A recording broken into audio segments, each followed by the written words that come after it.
The Mind of Jack the Ripper. Unsolved Crimes Explained. London, 1888. A city wrapped in fog, fear, and mystery. Women are being brutally murdered in the dead of night, their bodies left in the narrow, gaslit alleys of Whitechapel. The killer moves like a phantom, striking without warning and vanishing into the shadows. Who was this man the world came to know as Jack the Ripper? A surgeon driven by a dark obsession, a madman lost in his own insanity, or something far more sinister? One of the most notorious and mysterious serial killers in history is still Jack the Ripper. His crimes outraged Victorian society, his identity has never been established, and the enigma surrounding his case still intrigues criminologists, historians, and the general public.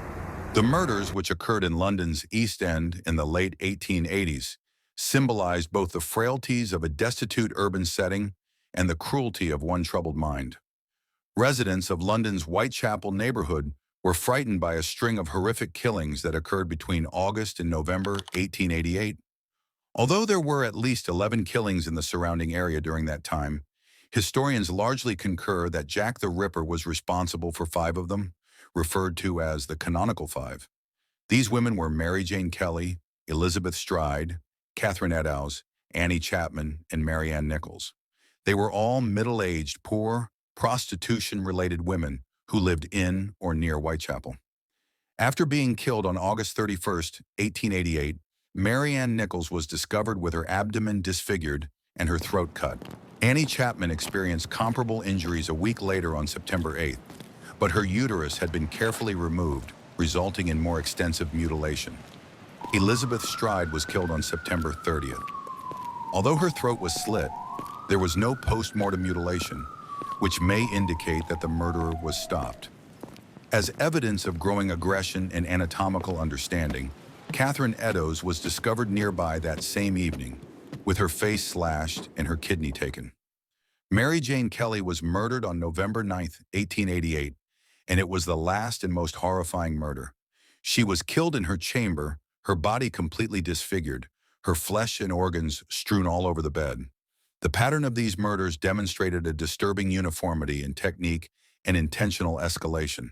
Every incident was committed in dark, isolated locations, late at night or early in the morning, and with escalating violence. The method's consistency, the targeted mutilation of particular body parts, and the choice of vulnerable women all pointed to the murderer's profound psychological compulsions as opposed to random acts of violence. The limits of 19th century forensic science severely limited the inquiry into the Whitechapel killings. DNA testing was almost a century away. Fingerprinting was not yet common, and the police lacked contemporary tools like crime scene preservation and blood analysis. Because of the dim lighting and turbulent streets of Whitechapel, detectives primarily depended on witness testimony, which was erratic and untrustworthy. The notorious From Hell letter, purportedly written by the murderer himself and addressed to the head of the Whitechapel Vigilance Committee, was one of the few physical pieces of possible evidence. Half a human kidney, purportedly removed from one of the victims, was included with the letter. Since hundreds of fake letters were submitted to police and publications during the investigation, clouding the case, the letter's validity is still up for debate. The public put a lot of pressure on the police to discover the murderer, but the inquiry failed due to a lack of evidence and excessive media intrusion.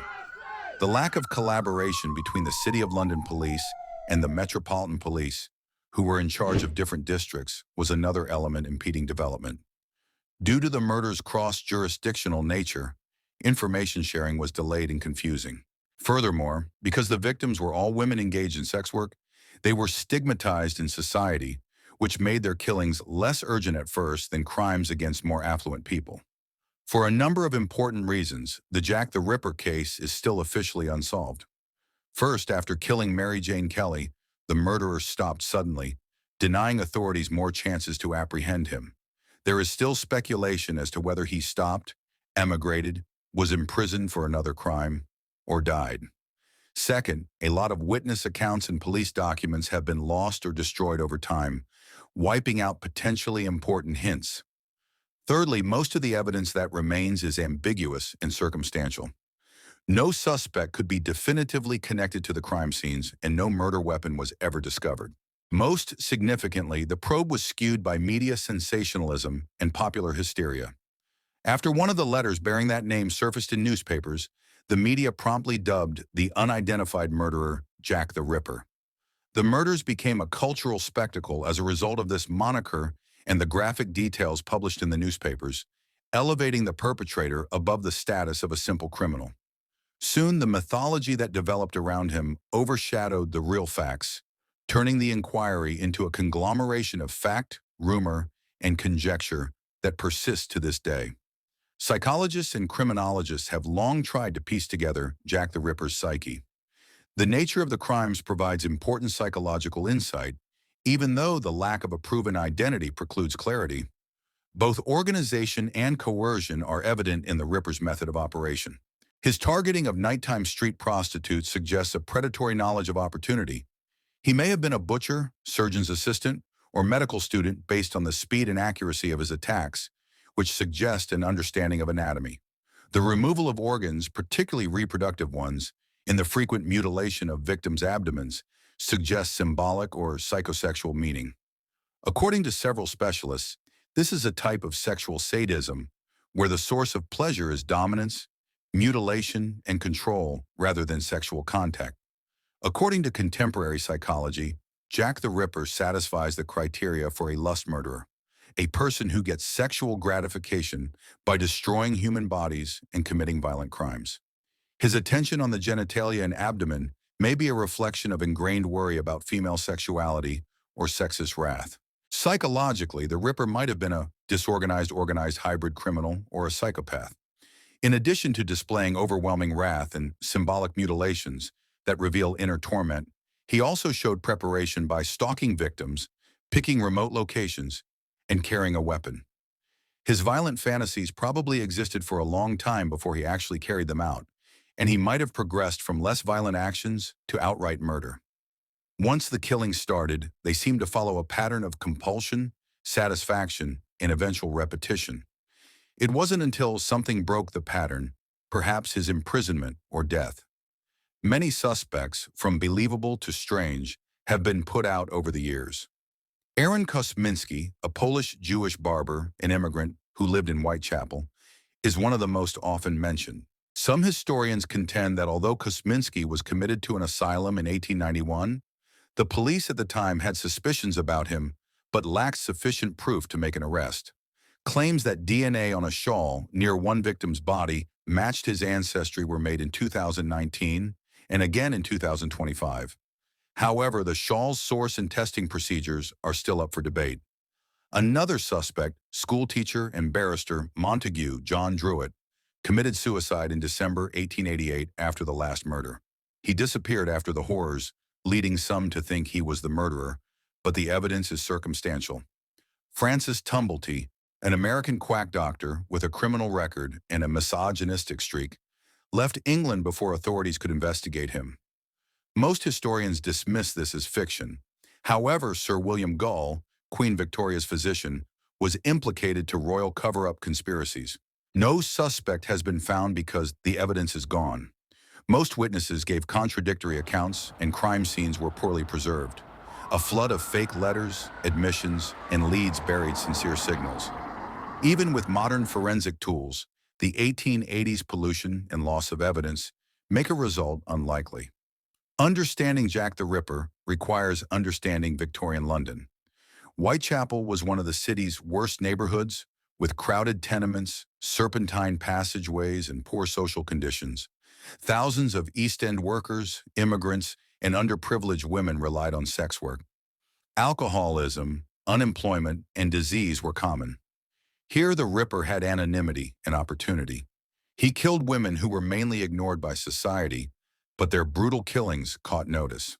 The deaths highlighted Victorian London's tremendous social inequality and raised questions about poverty, morality, and women's responsibilities. To sell more copies, newspapers presented the murderer as a ghost, monster, doctor, foreigner, or maniac. In addition to feeding anxiety, this sensationalism reflected immigration, urbanization, and sexual deviant concerns. The legacy of Jack the Ripper stretches beyond his crimes. Dr. Thomas Bond of Scotland Yard inspected the wounds and tried to identify the culprit, one of the first cases of criminal profiling. Modern forensic psychology was founded on this. As a cultural icon, the Ripper inspired books, movies, and documentaries that combined reality and imagination.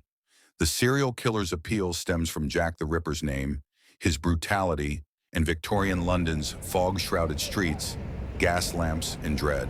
He is more than a historical criminal since he represents society's fear of the unknown predator. The public's interest with the unsolved case cements the Ripper's criminal legacy.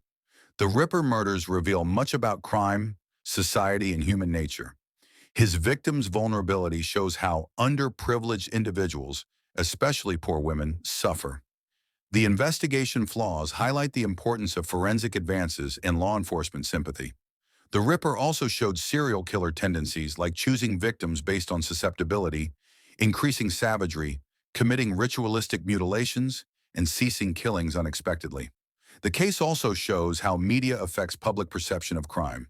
A spectacular headline narrative outlasted the ladies who died. Society made tragedy legend by focusing on the killer rather than the victims. This pattern of serial murderer glamorization in popular culture shows that the Ripper's legacy extends beyond Whitechapel. Subscribe now because the next mystery might just change what you think you know about Jack the Ripper.